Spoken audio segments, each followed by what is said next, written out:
Welcome again to I Love Black People, and thank you so much for joining us. We've been blessed to have two brothers. They're going to be talking about some real issues that we're facing as a global community. It's very important that we understand that behind the headlines, there's often a story that's more compelling and oftentimes more truthful than what we see so often being promoted.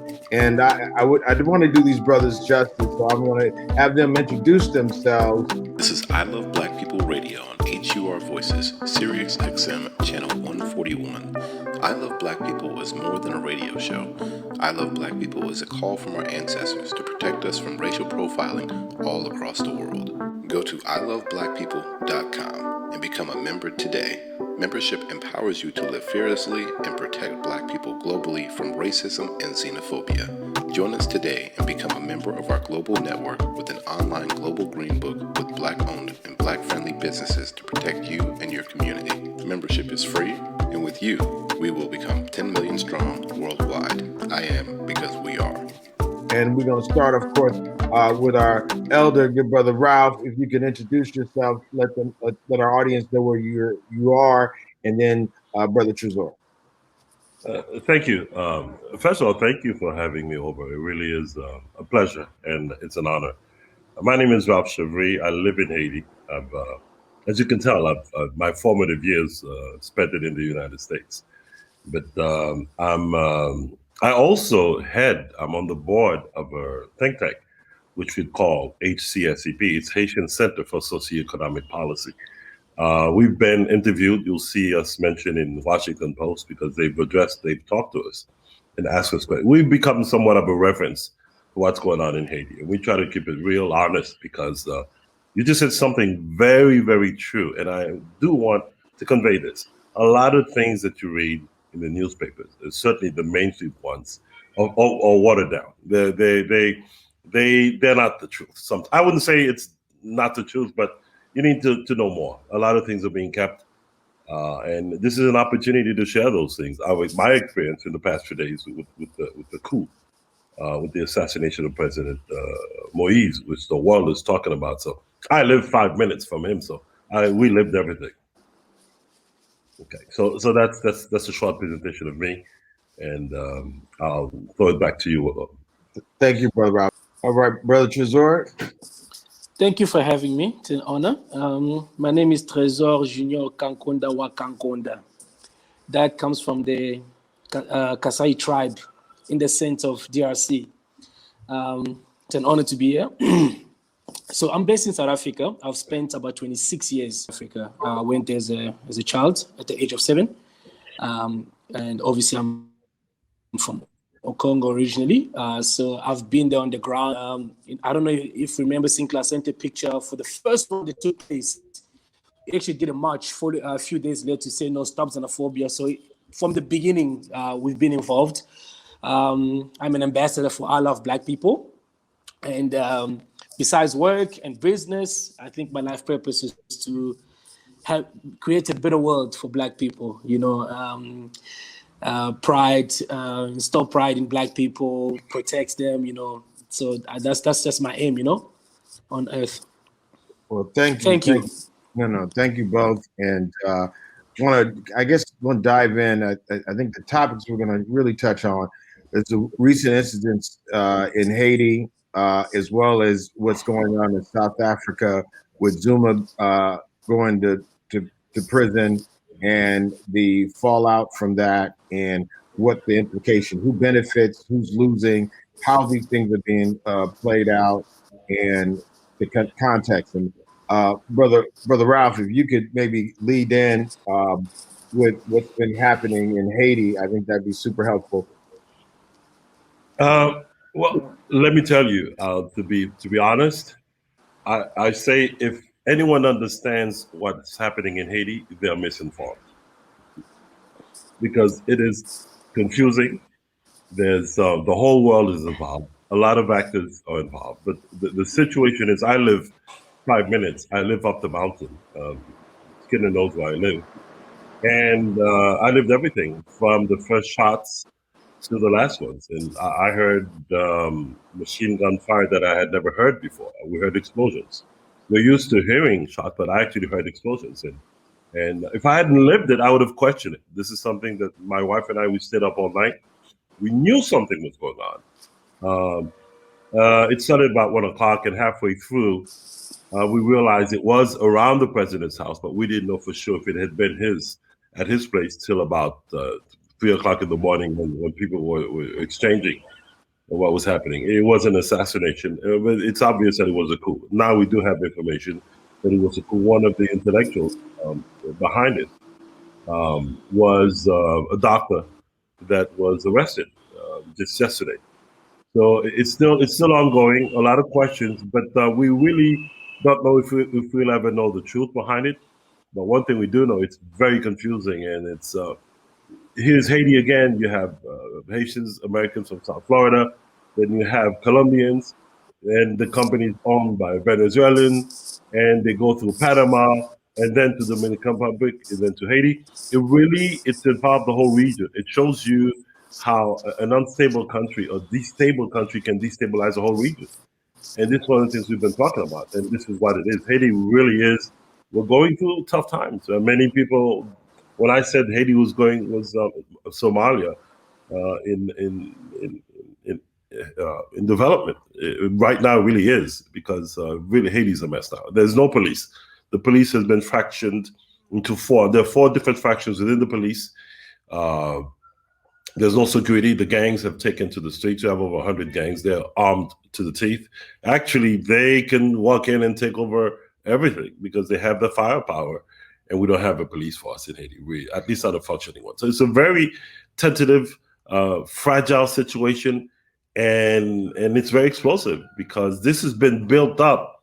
This is just happened overnight. This has been going on for years. This is not something that's just happened. This should not be a surprise to anyone, especially not the international community. We've talked about it, we've mentioned it, and we've tried to address the real core, but no one's ever really addressed the real core problem. It's corruption. That's basically what it is.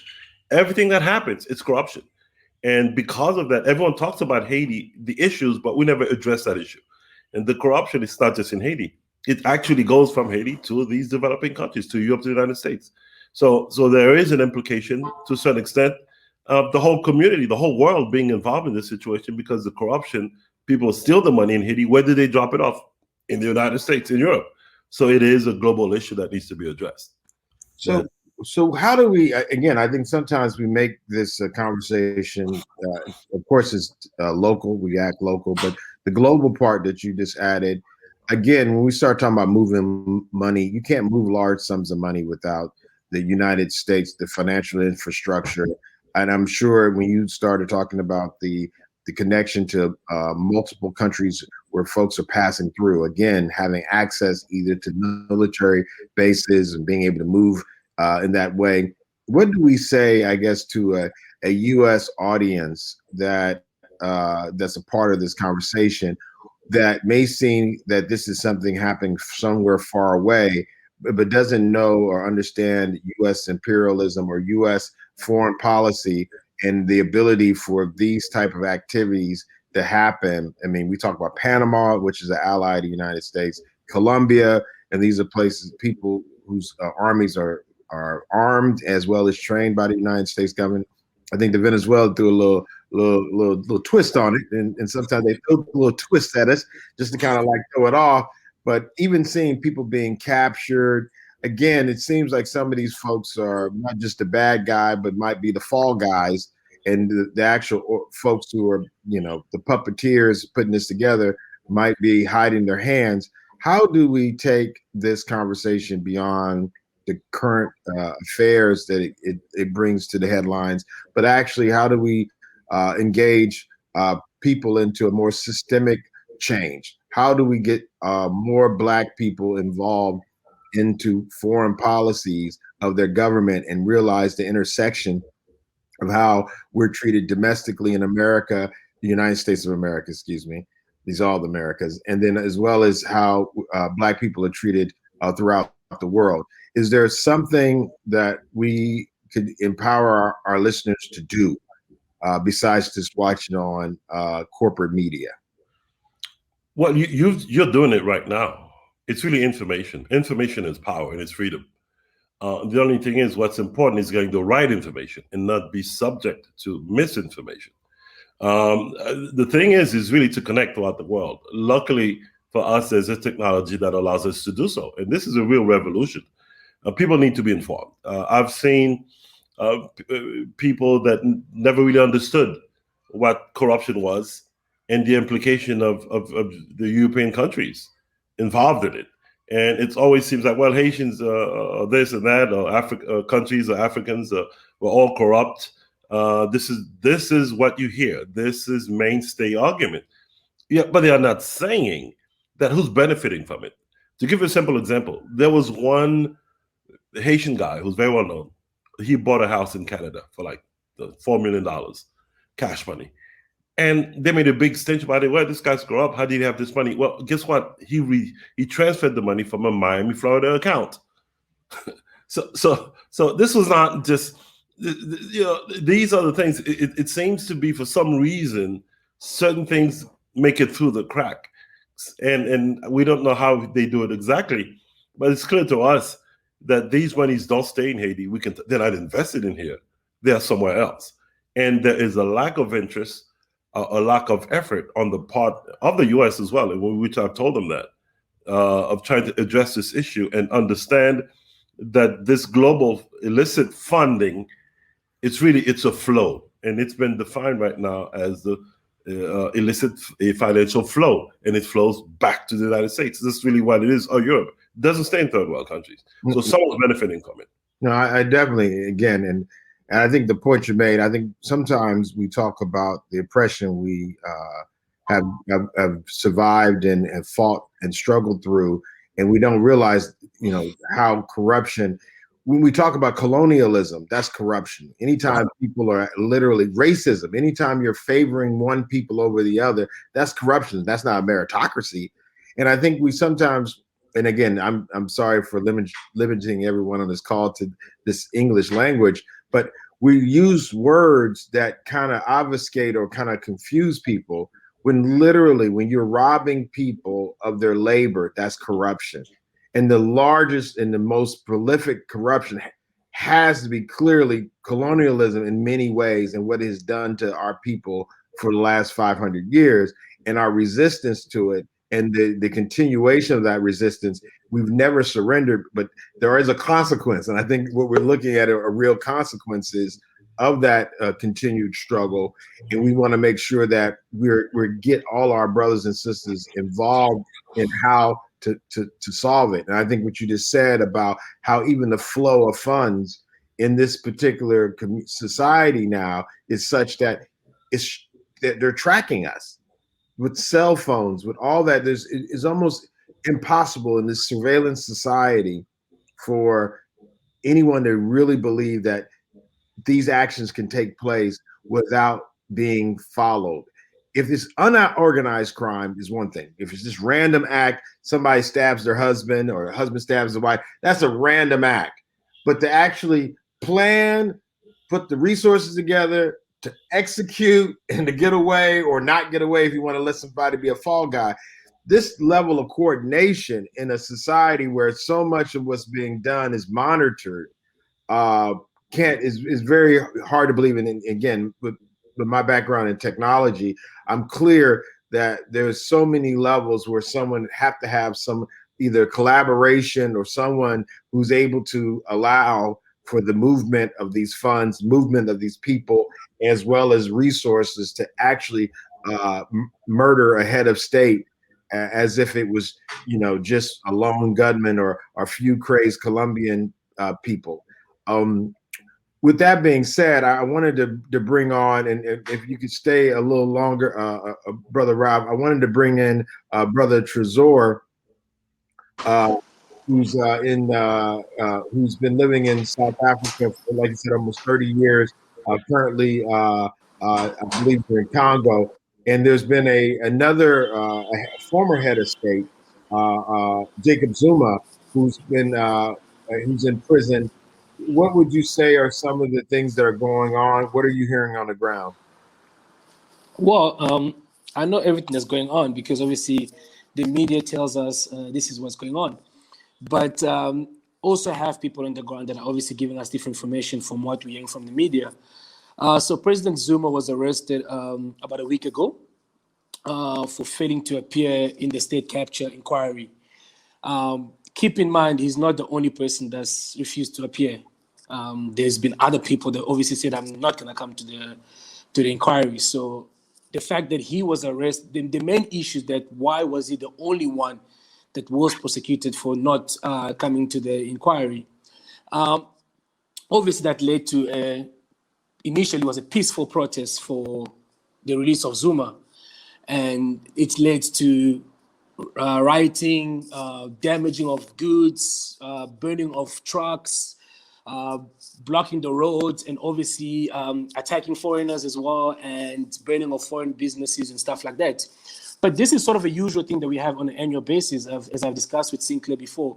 Um, every year we sort of have a title on why we do what we do.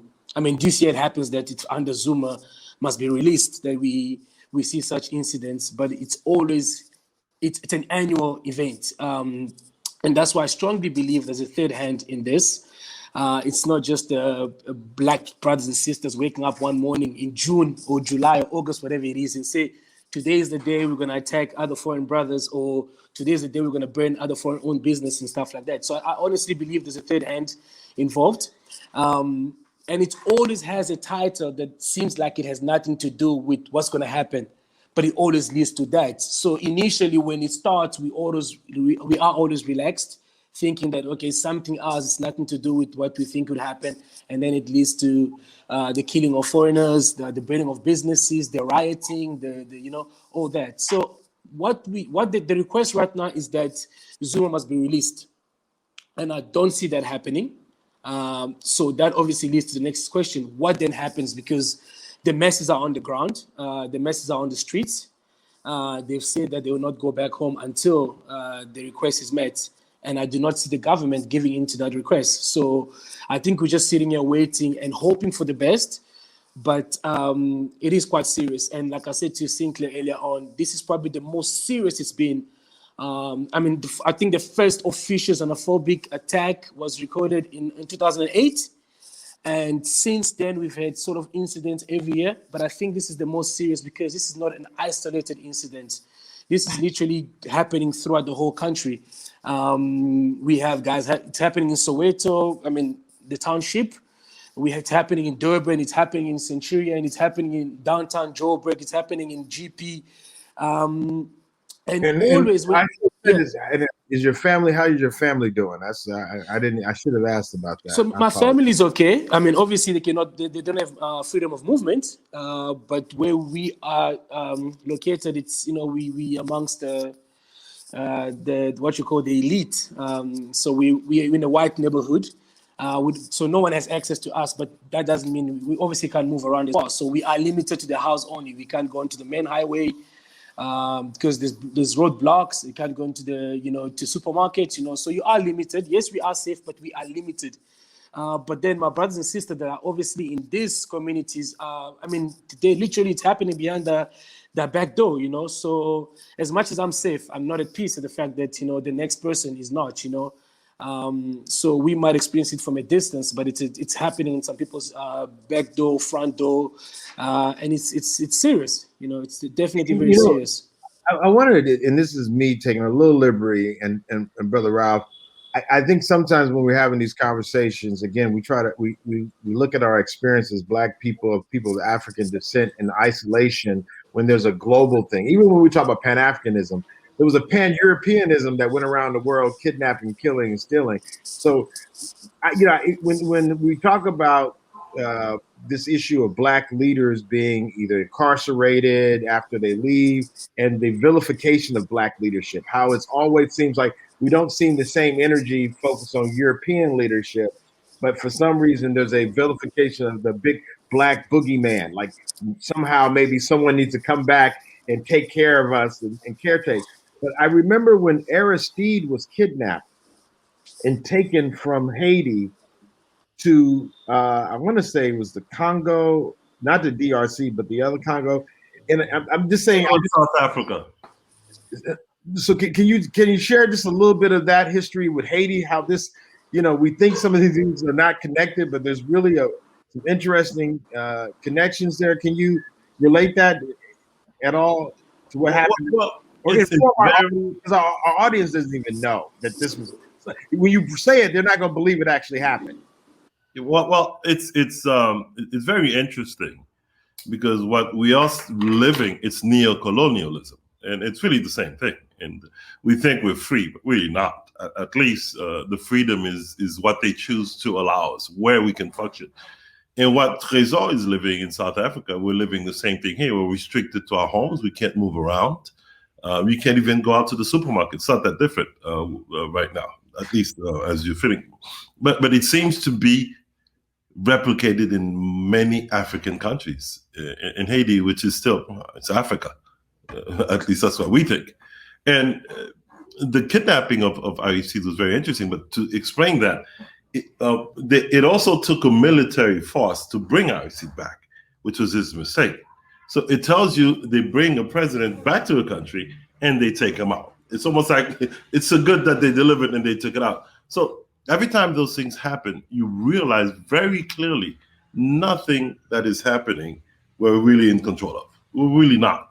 South Africa, and as you said, there is a hand. There's someone somewhere. It's 11 o'clock. There's a Damocles sword, and there's a hand. There's a puppeteer pulling strings, and this string is all throughout African countries.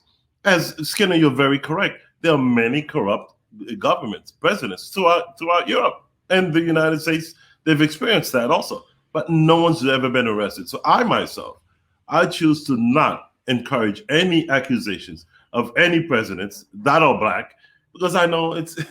I'm not saying that we're good when I say we're the best people. What I'm saying, there's something behind it, and we need to find out what really is. Why is it that every president that comes to power from African countries suddenly is corrupt, suddenly gets arrested, and we don't hear it elsewhere? Yes, there is a move to this day that they've never forgiven us for requesting one thing, which is freedom and equality, which to this day we don't have in the United States. You can see that, and Haiti's no different. South Africa's not. The big move with President Mandela, what he did, was a big thing, but it's clear, it's obvious to all of us there are strings being pulled, and we're not free yet. And it's a continuing movement. We need to strive to become freer, and the only way we're going to do it is what you're doing, and I compliment that, is to bring people to be better informed, to know. Because I've heard many people say, Haiti's poor, Haitians, not really knowing the richness, the contribution to humanity, and the value of what Haiti has done. Well, don't forget, it wasn't Haitians that did the revolution. It was Africans. It was in Haiti yet. So it only became Haiti after. It was Africans that did the greatest revolution. And the thing is, the funny thing is, I hear often in movies, the big thing about Spartacus, the great slave revolt, it was a failed slave revolt. Haiti succeeded. You don't hear about it. We succeeded. And the whole thing is that, I want to say this is very important. There is no country in the history of in documented history that has ever developed or spotted by itself. Going back to Mesopotamia, Sumeria, Egypt, Greece, Rome, and Europe, and the United States, it always took another country to help develop this new one, and this one moves on further. Haiti is the only country, not only first country, it's the same thing in Africa, that had to do by themselves, and not only fend for themselves, had to fight against the whole world. And of course, the consequences are horrific. A small country fighting the whole world. Thomas Jefferson did not want Haiti to be independent. There were issues, and African countries are going through the same thing. They get their independence, but they're not being supported. They're not being helped. They have to fight for themselves and face this whole army of neocolonialism that is controlling your money. The French, the French are controlling this. The Americans are controlling that, and on. So it is a whole, I believe it is a whole planetary structure that was set in place that we dared to destroy, which was the slave trade. The triangular trade was the most profitable thing. People need to remember, before the triangular trade, a city in France was no different than a city in Africa. It was really the triangular trade that kind of catapulted them into what they call the Renaissance, which is the whole thing you learn in school, the Renaissance. Well, the Renaissance actually rested on our blood and our suffering. We gave them enough money to do this Renaissance. So to me, Renaissance is not something, it's not a moment in history that I revere. I mean, I think what we're seeing now is just the tip on the iceberg, because I think there's something bigger coming from this. We will never surrender. We'll never give up. We'll never give in. And I think that spirit is the part of it that sometimes gets missed. When you look at the gladiator in the ring, you know, he might be bloodied and dirty, but he's been in there swinging. And I think we're those people, no matter what happens, we'll never lose ultimately, because we'll never surrender. And in many ways, this what we're going through is unsustainable. This wickedness, this diabolical thing is on the wrong side of history, nature, God, whatever, you know, we see it. I think it's, again, the spirit of just listening to you brothers in your different locations talking about what's happening and with the clarity is important. So I just want to thank you all for joining us on this, and we can't let this be the last time that we have these conversations and put this work together. But I just want to say thank you to you all, and with that, we're going to sign off. I am because we are, and God bless.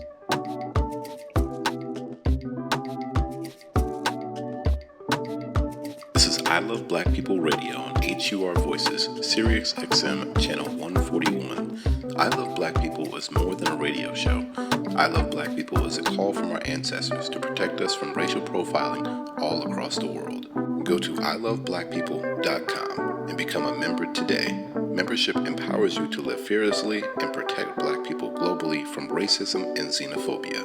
Join us today and become a member of our global network with an online global green book with Black-owned and Black-friendly businesses to protect you and your community. Membership is free, and with you, we will become 10 million strong worldwide. I am because we are. Special thanks to Banneker Communities.